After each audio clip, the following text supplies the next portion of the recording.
Hey, Coach, thanks for doing this for us today. Uh, I'd like to know, how are Odell and Jarvis coming along in their recoveries so far? And would you like to see them, if possible, maybe get some throwing sessions in, a little bit of work in with Baker Mayfield between now and training camp to get that timing down? Yeah, I think they've really taken advantage of the opportunity. I think that the plan that our department put in place for them, as far as our athletic training staff and our strength and conditioning staff, has done a great job of putting a plan in place for them. They've made a lot of progress. I don't want to predict on where they're going to be, or I just know that they've made a lot of progress thus far. They've certainly made improvements. And again, the goal is at some time that we're able to throw and catch the ball around. But at this point, they're just following the plan that's in place. Thanks. All right. Thank you, Mary Kay. Tom Withers, you're up. Hey, Coach Tom, nice to meet you. Thank you for the time. I was just curious, you have a history with Coach Stefanski, and I was just wondering, back in Minnesota then, what's kind of the common denominator with you two guys that made you bond so well? Yeah, I think I have a tremendous amount of respect for him, and certainly I'm really excited about him being our leader. He's been somebody that in the past has just had tremendous character, been a great communicator. He's always at his very best when things aren't quite right or the circumstances are difficult, and that's something that I really look forward to watching him as our leader. I think he's very smart, works well with people, cares about people, and I can't say enough good things about him. And that's one of the reasons why I was so fortunate to work with him at the Vikings, and I'm really looking forward to my role here, working for him as the head coach here. I've heard you described as kind of a gym rat, and I think most coaches are kind of that way anyway. Is that something similar that you and Kevin have in common, that you guys are both just so ingrained in the game that way? Yeah, I think if he's identified me that way, he probably was right there with me through those years, and I think that's one of the things that, I think is really important to being a good coach is the work ethic. And I've been fortunate to be around good coaches, and one being Kevin, that works extremely hard and is also an efficient worker. And it's something that I think is important. And that's what our job as coaches is to make sure that our players are the best versions of themselves, and we need to do that through hard work. Thank you. Thank you, Tom. Our next question is from Tony Grossi. Hey, Chad. A year ago, the so-called chemistry between Beckham and Mayfield never quite got there. It was less of a problem with Landry, because he had been here the year before, but it just seemed like they were never on the same page. How can that be improved this year when you guys aren't able to get on the field until July or August? Yeah, I mean, I think that what's happened in the last couple months as far as the development of our offense and us being on the same page has been really impressive. What the guys have accomplished in this virtual setting, it's far exceeded what my expectations were at first. I think that we've been able to spend a considerable amount of time together at all positions. And I think, obviously we can't be on the field, and the job here is to control what we can control. And certainly those guys, the approach that they've taken towards the circumstances and the amount of time that we've invested with each other during these times, I hope will really pay off for us. And obviously the physical aspect of it, there's a void that is impossible to fill. But I think that what's been most impressive and what excites me about the future of our offense is the hard work that these guys have put in, and the way in which they've approached what we've been dealt with as far as some of the limitations. And those, they really haven't looked at them as limitations. They've just worked their tails off to try to be better. So I think that in regards to your question and to answer that, I think that the chemistry is built through time investment, and certainly we've done as much as we can together to this point. Thank you. Thank you. We'll go to Scott Petrick. Hey, Coach, how you doing? Good. Hey, about Odell, how are you and him able to create a relationship when you're not in the same room, not in the same building? How you've been able to do that? Yeah, I mean, again, like I said, I think that with this virtual setup and the platform that's in place, it truly has been something that's been a positive for us. We've spent a lot of time together as a receiver group.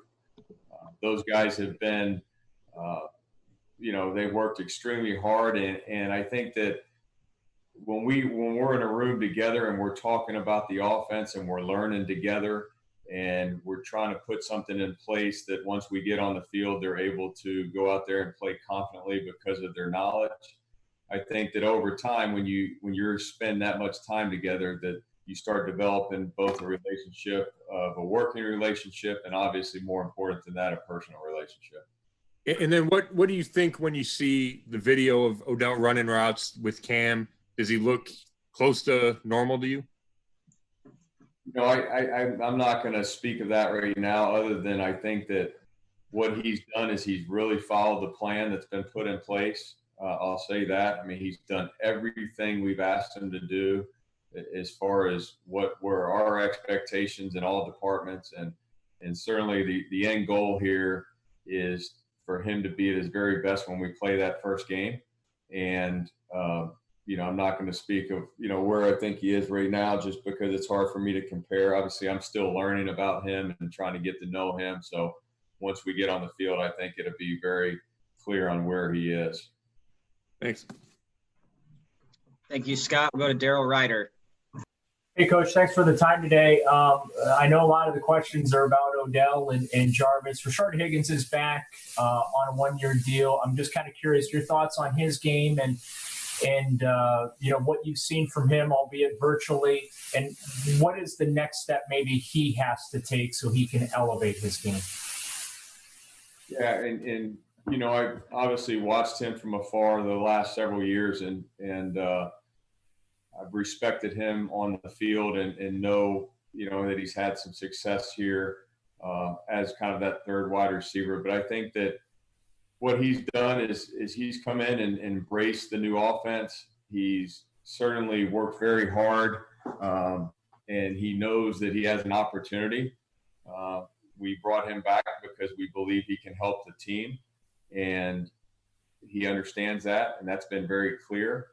And I think that the biggest thing with him is, physically, he's going to try to put himself in a great position, and that starts with being as healthy as he possibly can, which is important for everybody.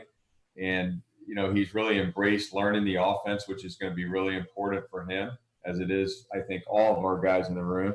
And I'm really excited to have the opportunity to coach him. All right, our next question is going to be from Nate Ulrich. Nate, if you could unmute on your side.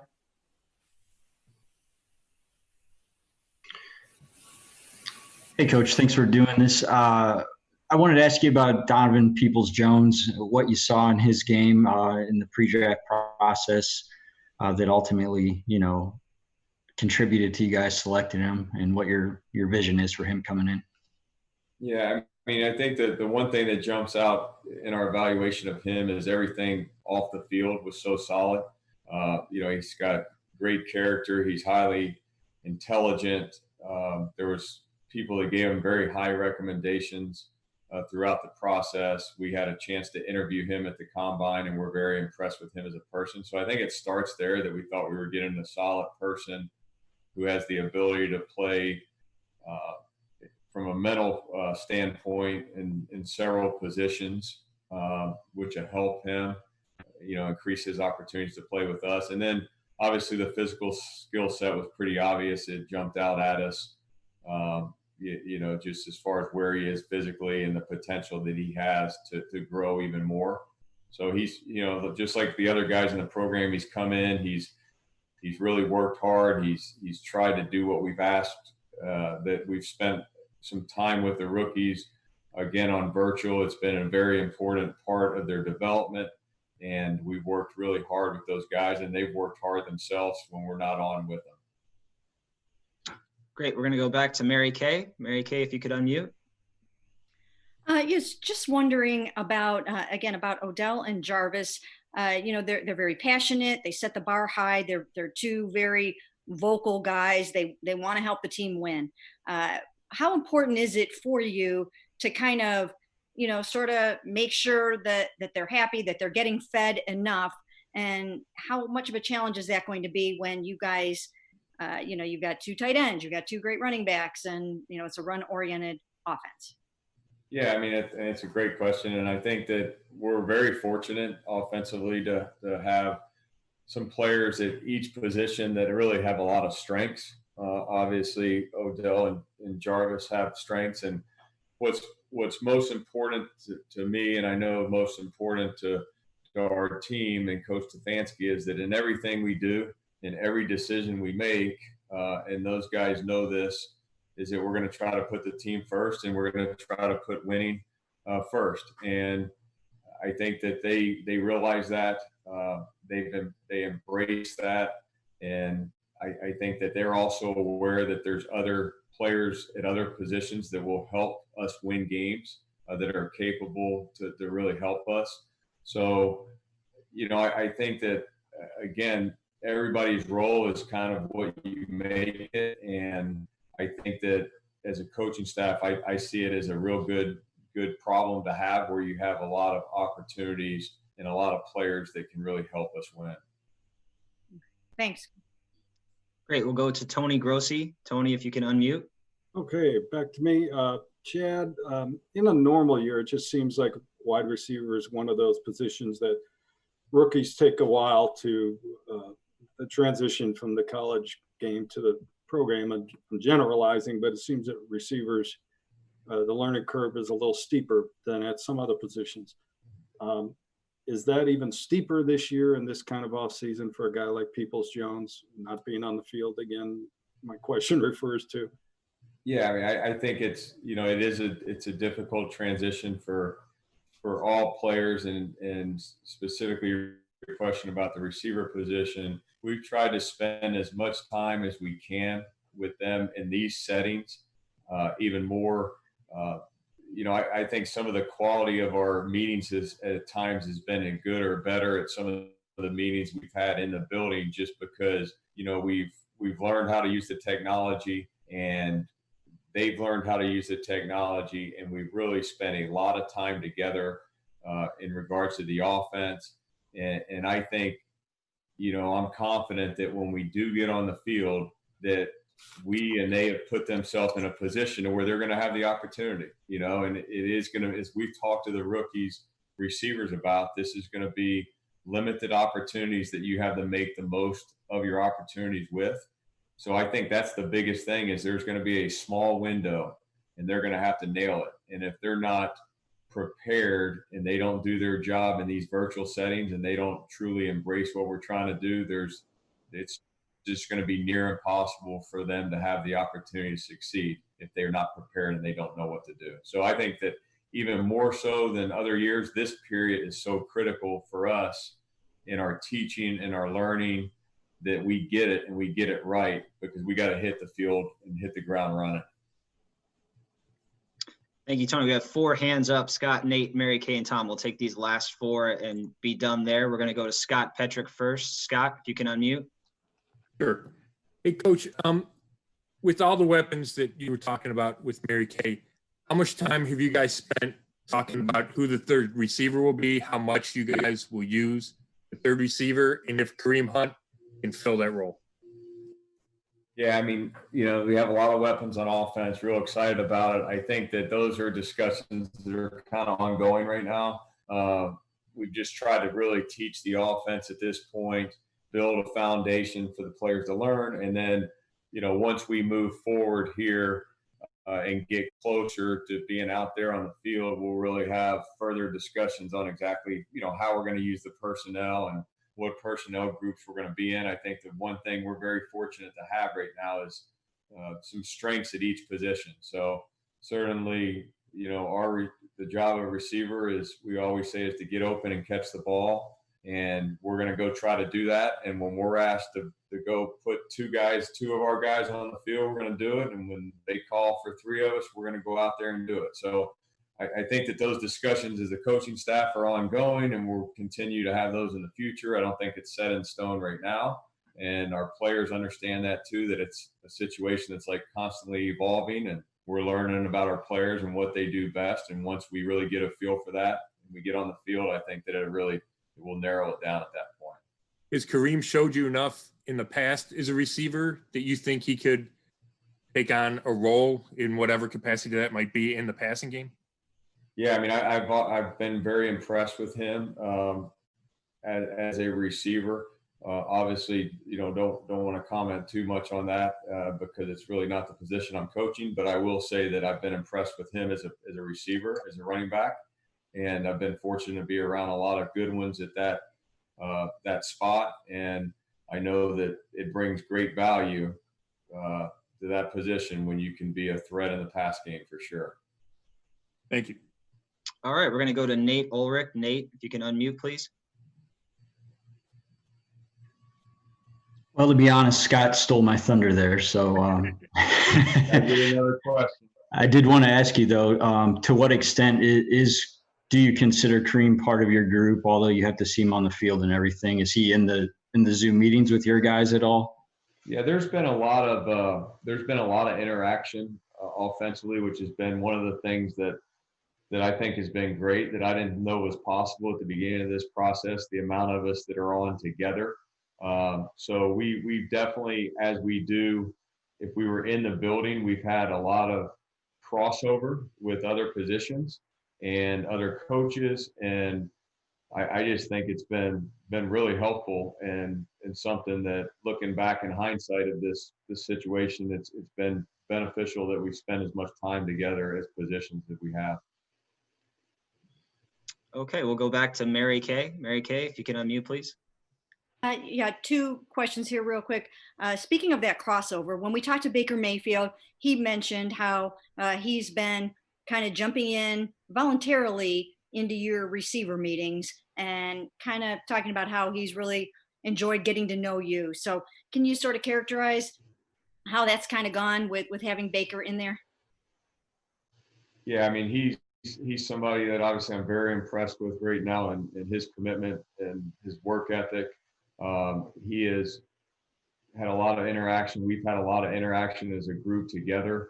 And I think that's very important for the position that I coach, that we have a great relationship and we build trust with each other at the quarterback position. It's something that is going to be very important, especially as it relates to the passing game. And I've always believed the more time we can spend together, the better the chances are we're going to have success. And,